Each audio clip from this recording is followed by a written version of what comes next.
พระเจ้าสุโธทนะได้แต่งงานกับพระนางสิริมหามายา ค่ะ นะครับพอแต่งงานกันเสร็จปุ๊บแล้วเนี่ยมันก็มีบนสวรรค์มันเกิดเรื่องขึ้นมาคือมันมีความโกลาหลเกิดขึ้นมา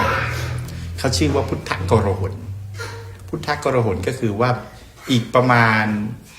500 ปีข้างหน้าจะมีพระพุทธเจ้าบังเกิดขึ้นเนี่ยมันมีโกลาหล5 อย่างแต่เรารู้แค่นี้ก็พอละโกลาหล5 อย่างโกลาหลอย่างพุทธโกลาหลจะมีเรื่องเกิดขึ้นมาก็คือว่าพระพุทธเจ้าจะบังเกิดขึ้นมาในโลกนี้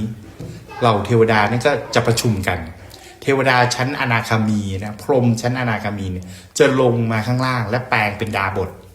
แล้วก็ตั้งสำนักและสอนสีเกี่ยวกับมหาปุริลักษณะ32ประการโดยตั้งบัญญัติว่าใครก็ตามที่มีมหาปุริลักษณะ32ประการเช่นอะไรนิ้วยาวเท่ากัน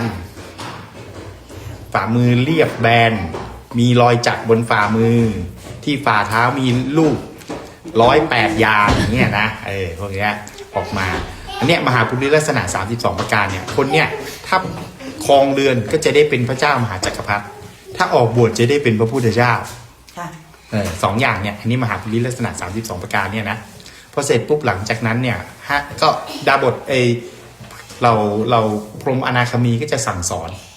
บอกว่าอย่างนี้นะพอ500 ปีต่อมาแล้วเนี่ยเทวดาก็จะเริ่มมองดูกันว่าใครล่ะจะลงไปในขณะนั้นเองเนี่ยพุทธเจ้าของเราเนี่ยหลังจากบังเกิดอยู่ในไปเกิดอยู่ในเป็นพระเวสสันดรเนาะตายจากพระเวสสันดรแล้วก็ไปเกิดเป็นสันดุสิตเทพบุตรอยู่ในชั้นดุสิตยังไม่มาเป็นพระพุทธเจ้ายังครั้นี้ไปเกิดอยู่เป็นสันดุสิตเทพบุตรเนี่ยในขณะนั้นเองเนี่ยเขาก็ไปดูที่สันดุสิตก็เราพระโพธิสัตว์เนี่ยก็เห็นว่าสันดุสิตเทพบุตรเนี่ย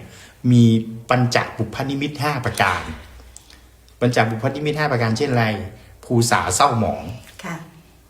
ภูษานี่เศร้าหมองนะรัศมีเสื่อมสลายรัศมีเสื่อมลงไปมีอาการชราแก่ลงไปเนี่ยนะทิพยภูษามีทิพยภูษากับภูษาเหมือนเดิมแล้วก็มีเหงื่อออกมาจากรักแร้นะแล้วก็กระสันไม่อยากจะอยู่ในเทวโลกอีกแล้ว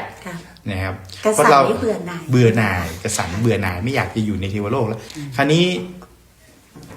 พอเกิดเช่นนั้นปุ๊บเราเทวดาเนี่ยก็เลยอาราธนาอัญเชิญลงไปเป็นพุทธเจ้าไม่ใช่ว่ามาเกิดเองได้ต้องมีเหตุคราวนี้เวลาจะลงไปเกิดเนี่ยท่านไม่ใช่ว่าสุ่ม 4 สุ่ม 5ลงมาเกิดนะท่านก็ต้องวางแผนท่านก็ต้องดูก่อนว่าปัญจโลกาวินัสทั้ง5มีครบไหมปัญจบุพนิมิตคือเหตุที่ต้องไปเกิดปัญจวิโลกนะคือเหตุเป็นไปของโลก5 ประการหนึ่งก็คือว่าสถานที่ไปเกิดคนที่จะไปเกิดคนในสมัยนั้นมีอายุจะต้องไม่ต่ำกว่า100 ปีคือโดยเฉลี่ยแล้วไม่ต่ำกว่า100 ปีและไม่เกิน 80,000 ปีเพราะบางปีบางสมัยคนมันมีอายุมากเกินไปขึ้นเป็นล้านปีก็มีอย่างนี้เลยนะคนนี่ธรรมดาเนี่ยมันคือเขาเรียกว่าคุณสมบัติคนเราจะมีอายุยืนหรืออายุสั้นอยู่ที่คุณสมบัติยิ่งคุณสมบัติของเขาสูงขนาดไหนอายุเขาจะยืนศีล 5ครบไหมศีล 5ครบไหมมีปีวาจาไหมอกุศลกรรมบท10ครบไหมอายุยืนถ้าศีลธรรมของมนุษย์ต่ำลงนะอายุคนก็จะลดลงสภาพแวดล้อมของโลกก็จะเสื่อมทรามลงไปเรื่อยๆท่านก็จะดูว่าคนเนี่ยอายุต่ำกว่า100 ปีไหมหรือว่าสูงเกินกว่าถ้าและไม่เกิน 80,000 ปีเพราะว่าถ้าต่ำกว่า100 ปีเนี่ยเทศไม่ทันตายก่อนปฏิบัติธรรมไม่ทันตายก่อนถ้าสูงกว่า 80,000 ปีมันจะไม่ปฏิบัติธรรมกันเพราะมันสบายเกินไปนึกว่าตัวเองเป็นอมตะเพราะฉะนั้นถ้าจะเล็งดูตรงนี้อายุไม่ต่ำไม่เกิน 80,000 ปี2ก็คือประเทศที่ไปเกิดจะต้องเป็นมัชชิมประเทศคือประเทศที่เจริญประเทศไปเกิดที่เป็นแบบป่าเขาคนป่าคนเนี้ยไม่เกิดเพราะว่าอะไรเพราะมันสอนคนไม่ได้ต้องเกิดในประเทศที่เจริญยิ่งนะครับ3ก็คือว่า3ก็คือว่าจะต้องเกิดในชมพูทวีป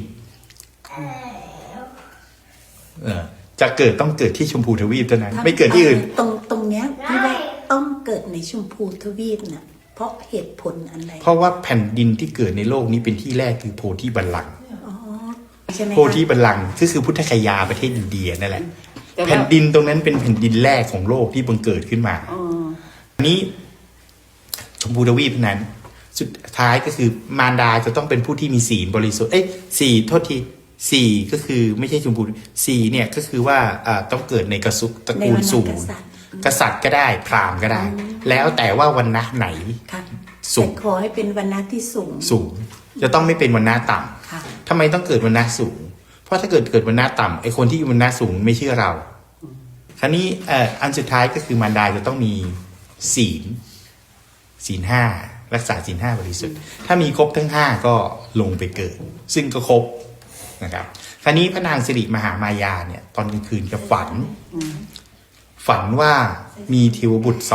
สี่องค์ก็คือจตุโลกบาททั้งสี่ท้าวทัตตรสท้าววิรุณปักษ์ท้าววิรุณหกท้าวเวสสุวรรณเนี่ยได้นำนางเนี่ยไปอาบน้ำ นั่ง อาบน้ำพานางไปอาบน้ำที่สระอนุดาตเสร็จปุ๊บแล้วก็พานางมานั่งบนแท่นในสวนลุมพินีวัน เสร็จปุ๊บแล้วขณะนั้นเนี่ยมันมีช้างเผือก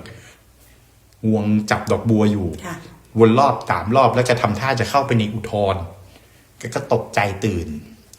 ก็ให้โหนหลวงทำนาย ก็บอกว่าจะมีมหาบุรุษมาเกิดพระพุทธเจ้าเนี่ยประทับอยู่ในคันของพระนางสิริมหามายาทั้งหมด10 เดือน10 เดือนครบแล้วก็ประสูติในวันวิสาขบูชา คราวนี้ช่วงประสูติเนี่ยมันมี2 ในก็คือว่าพระนางสิริมหามายาเนี่ยเดินทางไปประสูติที่สวนลุมพินีวัน ค่ะ ไม่ได้ประสูติที่เมืองกบิลพัส ค่ะ เขาบอกว่ามี2 ในหนึ่งก็คือนางไปชมสวนลุมพินีวันแล้วก็ประสูติที่นั่น อีกอันหนึงเขาบอกว่าธรรมดาและประเพณีของผู้หญิงที่อินเดียเนี่ย ค่ะ เขาจะไปคลอดบุตรที่บ้านเกิด บ้านเกิด อันนี้น่าจะใช่มากกว่า อันหลังนี้เหตุผลนิดนึง ค่อนข้างจะใช่มากกว่า ใช่ค่ะ นะแต่อันหลังนี่น่าจะชัดกว่า ค่ะ นะครับคราวนี้พระนางเนี่ยไปสู่ที่สวนลุมพินีวัน ซึ่งหลวงพุนีเป็นวันปัจจุบันนี้อยู่ที่เนปาลคราวนี้หลังจาก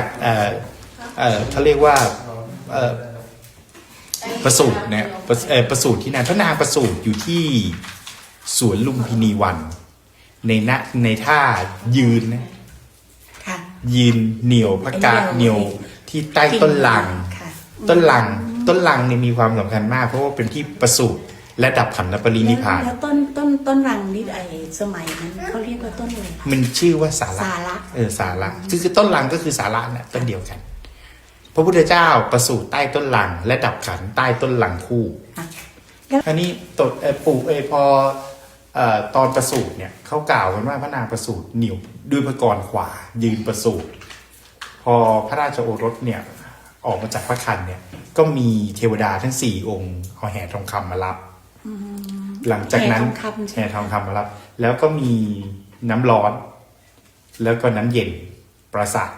ร่างกาย เสร็จปุ๊บก็เดินได้7 ก้าวและชี้นิ้วขึ้นมา แล้วก็เปล่งอัศมิวาจาออกมาว่า เราเป็นเลิศที่สุดเราเป็นใหญ่ที่สุดชาตินี้เป็นชาติสุดท้าย ไม่มีชาติที่2สำหรับเราอีกแล้วทีนี้ก็มีหลายคนถามว่า คือท่านพูดได้ในวันนั้นเลย ใช่ ประสูติ เป็นชาติที่3ที่ประสูติออกมาแล้วพูดได้ มีในพุทธประวัติมีอยู่3 ชาติเท่านั้นที่พระพุทธเจ้าประสูติมาแล้วพูดได้ ชาติที่1ก็คือพระมหรสพ เป็นพระมหรสพ ใช่เป็นมหรสพตอนคลอดออกมาถือแท่งยา ค่ะ แล้วพ่อถามว่าถือมาอะไรนะลูก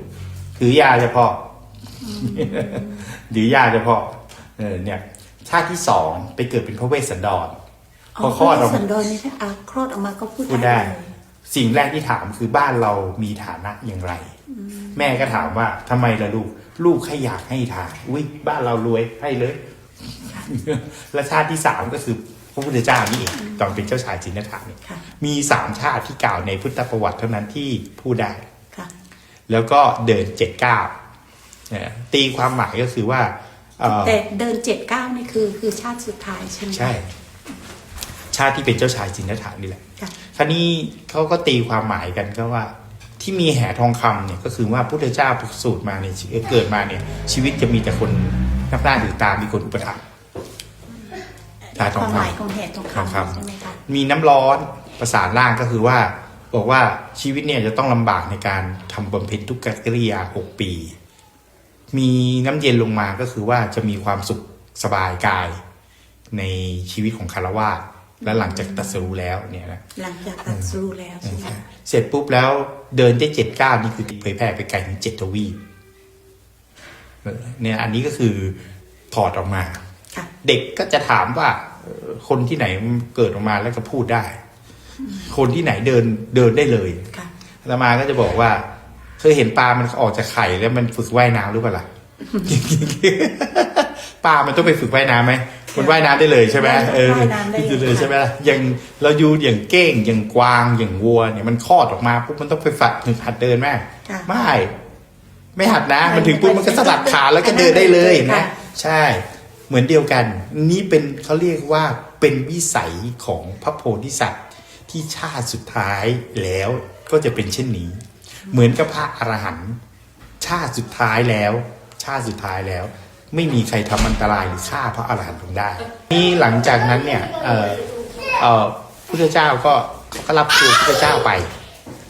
กลับเมืองกบิลพัสไม่ได้อันนี้ละนะพอผ่านไปไม่เท่าไหร่ก็มีเขาเรียกชื่อว่าการะเทวินดาบทสนิทสนมกับตระกูลพุทธเจ้ามาก ค่ะ ได้เดินทางเข้ามาหา ค่ะ แล้วมาดูลักษณะของพุทธเจ้า ดูลักษณะของพุทธเจ้าว่ามีเป็นยังไงบ้างพอเห็นปุ๊บแล้วการะเทวินดาบทเนี่ยก็หัวเราะ แล้วก็ร้องไห้ออกมา พระเจ้า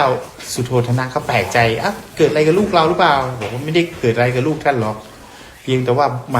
เด็กคนนี้มีมหาภูริลักษณะ32 ประการ จะได้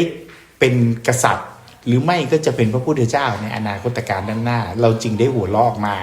แต่ที่เราร้องไห้ก็เพราะว่าเราเนี่ยตายก่อนแน่นอน ที่จะตัด ไม่มีทันได้เห็นหน้าแน่นอนอย่างเงี้ยนะก็เลยร้องไห้ออกมา ในขณะนั้นเองเนี่ยการะเทวินดาบทพระกุมารเนี่ยได้เหาะได้ลอยตัวขึ้นมา แล้วยืนไปเหยียบบนชฎาของการะเทวินดาบท อ๋อตอน ตอนเป็นเด็ก เป็นทะเลเนี่ยลอยขึ้นมาแล้วไปเหยียบหัว ค่ะ ทำให้พระเจ้าสุโธทนะตื่นตาตื่นใจยกมือขึ้นไหว้เป็นครั้งแรก ครั้งแรก พระเจ้าสุโธทนะเนี่ยยกมือไหว้พระพุทธเจ้า3 ครั้ง ค่ะ อันนี้คือครั้งแรก ค่ะ นะครับเสร็จปุ๊บหลังจากนั้น5 วันก็ได้มีการเชิญพราหมณ์ทั้งหมด108 รูป มาฉันพระตาหารแล้วก็ให้พราหมณ์8 รูป จาก100 คน8 คนทำนายลักษณะ ซึ่งทั้ง8 คนเนี่ยมีอยู่7 คนเนี่ยทำนายลักษณะแค่คือทำนาย2 อย่าง คือเป็นกษัตริย์หรือไม่ก็เป็นพุทธเจ้า มีเฉพาะพราหมณ์องค์ที่8ก็คือโกฏัญญาพราหมณ์ได้ทำนายแค่ว่าเป็นพุทธเจ้าแน่นอน แล้วก็ได้ขนานทนามเป็นครั้งแรกก็คือเจ้าชายสินธัตถะแปลว่าสมประสงค์ สมประสงค์ใครเป็นคนตั้งขนานนามให้ตั้งกัน พราหมณ์ทั้ง8 คน คือพร้อมใจกัน ใช่ ค่ะ ความจริงแล้วเขาให้เลือก2 ชื่อหนึ่งชื่อว่าอัคคีรสกับสินธัตถะแต่เขาเลือกสินธัตถะ สิทธัตถะ สิทธัตถะ คือสมประสงค์ สมประสงค์นะ ค่ะ หลังจากนั้นอันนี้คือหลังจากนั้น5 วัน หลังจากประสูติ5 วัน พอครบ7 วัน หลังประสูติ7 วันพระนางสิริมายาก็ที่วงคตลง ค่ะ ก็คือตายไป ค่ะ ขึ้นไปเกิดเป็นเทวดาองค์หนึ่งในสวรรค์ชั้นดุสิตชื่อว่าสิริมหามายาธิปปุตรไปจากผู้หญิงไปเป็นผู้ชาย เพราะว่าไปเป็นผู้หญิงไปเป็นเทวนารีไม่ได้ ถ้าเกิดมีเทวดาองค์ไหนไม่เห็นนางเข้าแล้วเกิดจิตปฏิพัทธ์ อันนี้สวรรค์ชั้นดุสิตใช่ไหมคะ ชั้นดุสิตชั้นที่4 ค่ะ ดุสิตนี่เป็นที่อยู่ที่อาศัย แล้วดาวดึงส์เนี่ยใช่ไหม ดาวดึงส์ที่ ที่2ใช่ไหมคะ 2ยามานที่ ค่ะ 3ดุสิตนี่ที่ ค่ะ 4คราวนี้พอตายพอพระนางที่วงคตไปเพราะว่าคันของพระนางเนี่ยไม่เหมาะสมแล้วที่จะมาบวชได้แล้วที่จะไม่ใช่นิบวชที่จะมีสัตว์มาตัด จะมีบุตรอีก จะมีบุตรอีกไม่ได้แล้วนะครับคราวนี้หลังจากนั้นแล้วพระเจ้าสุโธทนะก็ได้รับนางประชาบดีโคตมีมาเป็น ค่ะ เป็น ซึ่ง ภร เป็ ร น ยา น้องสาว เป็นน้องสาวก็แต่งงานก็เอามาเล่าเลี้ยงดูนะครับ แล้วก็มีบุตรคือก็แต่งงานกันนะแล้วก็มีลูกด้วยกัน2 คนก็คือเจ้าชายนันทะกับพระนางรูปนันธา